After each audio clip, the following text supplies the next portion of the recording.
کہ پہلے سے بہتری ہے. لیکن when I look back into my past, first half of my life اور may be 2/3 of my life so far was completely worldly, busy in worldly task. میں multinationals کے ساتھ, کارپوریٹ کے ساتھ کام کرتی تھی, بہت بزی تھی, اور ٹریولنگ بہت تھی. بچے میرے والدین کے پاس ہوتے تھے جب میں ٹریول کرتی تھی. اس طرح سے مطلب سب چیزیں جو ہیں وہ بالکل سب کچھ ڈیووٹڈ, جو میرا ٹائم تھا 24/7, فزیکل بھی مینٹل بھی, وہ بالکل جو ہے وہ دنیاوی کاموں میں تھا. اور پھر اللہ تعالیٰ نے ہدایت دی, موقع دیا, کچھ اس طرح کی چیزیں ہوئیں کہ وہ اللہ کا کرم ہوا کہ میں کچھ پچھلے 10-12 سال سے میں نے جو ہے وہ ریٹائرمنٹ لی, اور جو ہے وہ دوسری طرف مجھے اپنے گیپس جو نظر آئے اس کے اوپر کام کرنا شروع کیا, فیملی کو ٹائم دیا, وہ سب.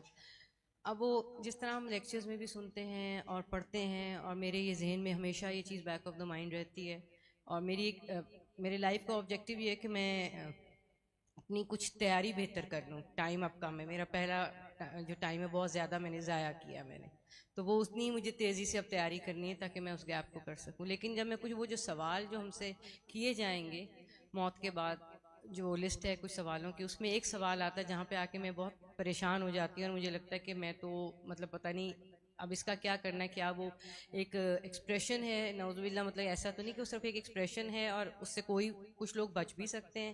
وہ سوال یہ ہے کہ جوانی کن کاموں میں گزارے, کیونکہ اگر میں سیدھا سیدھا وہ سوال لوں تو میں تو بالکل ختم ہو گیا, میرے پاس تو اس کا جواب ہے ہی نہیں, اور میں ایک پاس تو ہو یہ بھی نہیں بات ہے کہ جی کچھ کہنا چاہتی ہوں. بس یہ ایک سوال ہے, دوسرا اچھا ٹھیک ہے, میں بعد میں کر لیتی ہوں جیسے آپ کہیں. جی ایک تو یہ جو سوال ہے نا, یہ حشر کے میدان میں ہوگا, موت کے بعد قبر میں نہیں ہوگا. قبر میں صرف 3 سوال ہیں, تیرا رب کون ہے, تیرا دین کیا ہے, اور تیرا رسول کون ہے.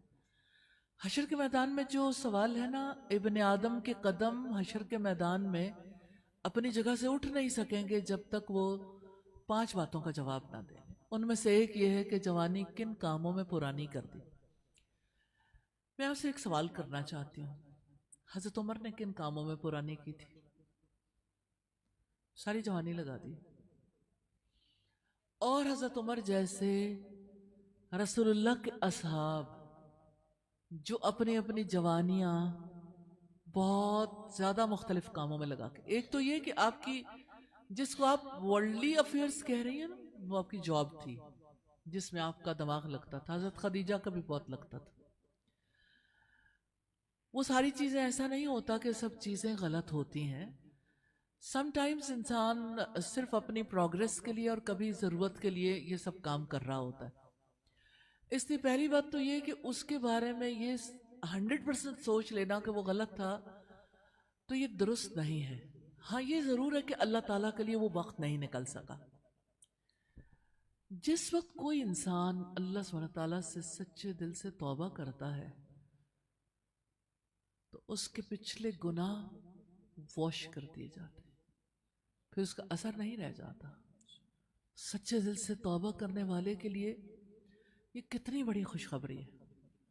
توبہ کا پانی پاک کر دیتا ہے, پچھلی یادیں تک مٹا دی جاتی ہیں, کچھ بھی نہیں رہ جاتا. یہ آپ کے دل کی سچائی ہے, کتنی سچائی کے ساتھ آپ اللہ سبحانہ تعالیٰ کے سامنے اظہار کرتے ہیں. ندامت, اعتراف اور کبھی نہ کرنے کا عہد, یہ 3 چیزیں ہیں جس کی وجہ سے پچھلے اعمال نہ صرف یہ کہ معاف ہو جائیں گے, اللہ سے جتنی دعا کریں گے اللہ تعالیٰ اس کے بدلے میں آپ کو پھر اجر بھی عطا کرے گا انشاءاللہ تعالیٰ. تو اس کے بارے میں اللہ کا شکر ادا کرنے کا مقام ہے کہ اس نے موقع دیا. کیا یہ اللہ کا بہت بڑا کرم نہیں آپ کی ذات پر کہ اس نے آپ کو اپنی طرف بلایا ہے؟ آخر آپ میں ایسی کوئی بات ہوگی جو اس نے اپنی طرف بلایا, اپنے قریب کرنا چاہا ہے. تو جس کو رب قریب کرے اسے تو اللہ کا شکر ادا کرتے تھکنا نہیں چاہیے. یعنی دن رات صبح و شام اللہ کا اس بات پہ ہی شکر ادا کرے کہ یا اللہ تو نے مجھے ہدایت کا راستہ دکھا دیا, تیرا شکر ہے کہ تو نے مجھے ہدایت کا راستہ دکھایا. رسول اللہ دعا کرتے تھے لولا اللہ ما اهتدینا, اگر اللہ تعالیٰ نہ ہوتا تو ہم ہدایت نہ پاتے. ولا سمنا ولا صلینا, نہ ہم روزے رکھتے